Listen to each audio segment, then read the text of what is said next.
Welcome back to Hot Rod High School. In today's episode, we are going to be using the Hunter Hammerhead tire balancer to go through and balance one of our tires. So, coveralls on, safety glasses on. Let's go to work.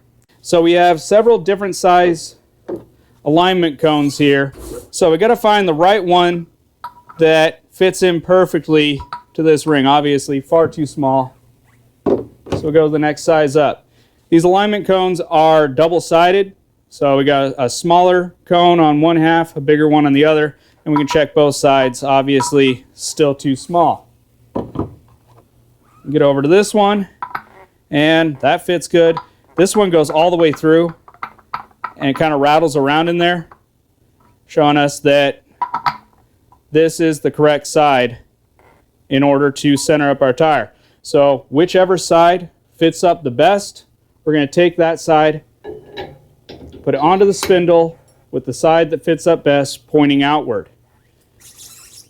Now, this machine was designed to do everything for you, so you can just roll the tire up onto this lift plate. If you lift up with your toe on this pad right here, that raises the tire up, push down, lowers the tire down. Save your back so you can live to balance another tire another day. So we'll just get it kind of centered up there. It's also on these springs, so if it's not perfectly centered, you can just kind of push it down so it fits in place. Now, if this right here, really important, this black pedal right here is the brake. And so if I push down on it, that keeps the spindle from turning. Also, for some of our students, they don't clamp these down tight enough, and it comes undone while the machine's running and the tire's just freewheel spinning on there. If you hit this pedal right here, that'll stop the machine from rotating so that nothing gets damaged. If I double tap on this, it'll actually spin the spindle for me to tighten up the tire onto it, and then just single tap and it stops. I'll just spin it on there myself. So get it all the way on there, and we'll take and move our lift plate away. Now what I'm going to do is back this off just about quarter turn, eighth of a turn, something like that. Give it a little spin. Tap on both sides of the tire. Just make sure that it's perfectly centered up on there.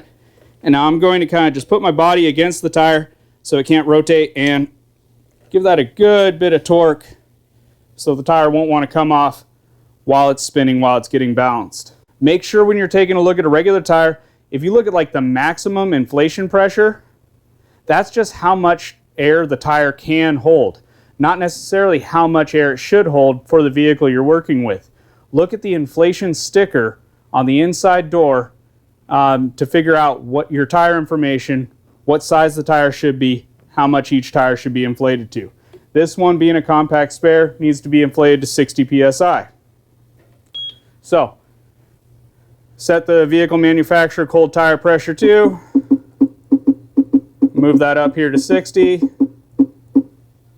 And then we'll put on our air hose, and it will adjust our pressure to the proper amount. Now that our tire inflation has been properly set, what I'm going to do is lower down this hood, and like I said, it has a laser measuring system that's going to analyze the wheel as it rotates and analyze the tire as it rotates as well. So it's analyzing the wheel to find if there's any low spots in the wheel, if the wheel isn't perfectly round. At the same time, it has this road force analyzer on it that's going to come down and push in on the tread of the tire, and it has this like gritty sandpaper material on it that mimics the tire actually rolling on the road. So we lower down the hood.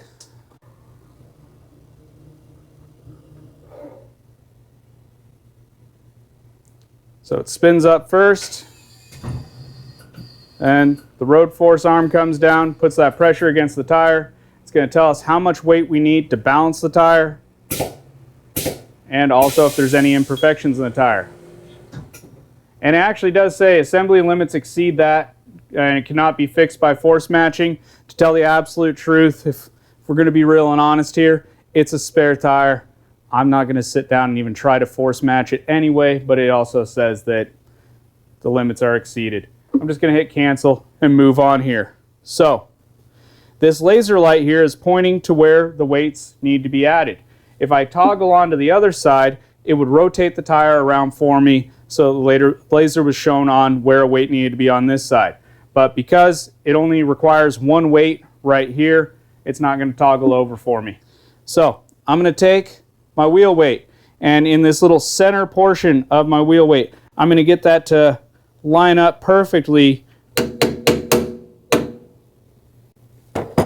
and my weight is in place.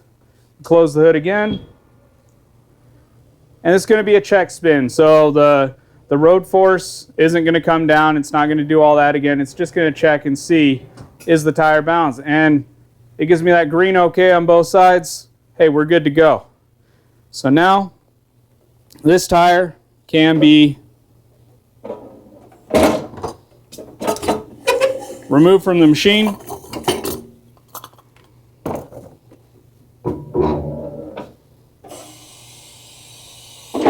And ready to be reinstalled on the vehicle. Please make sure that you take your centering cone, put it back where it belongs, and we're ready for the next person to be able to go through and balance their tire.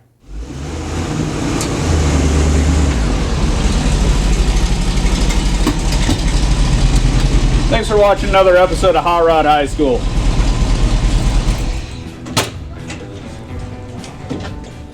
If your school doesn't offer an auto shop class, or you're a homeschooler, we've got the thing for you.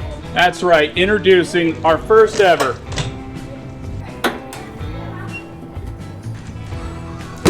auto shop in a box. Specifically designed for students between 5th and 12th grade. Our kits include the engine rebuild, the brake line flare, precision measurement, valve adjustment, and an award-winning curriculum.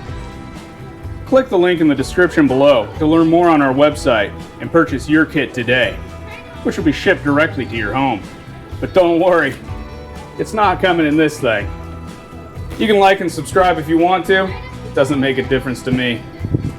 But what does make a difference is you shifting your education into high gear with Hot Rod High School. Thanks for watching.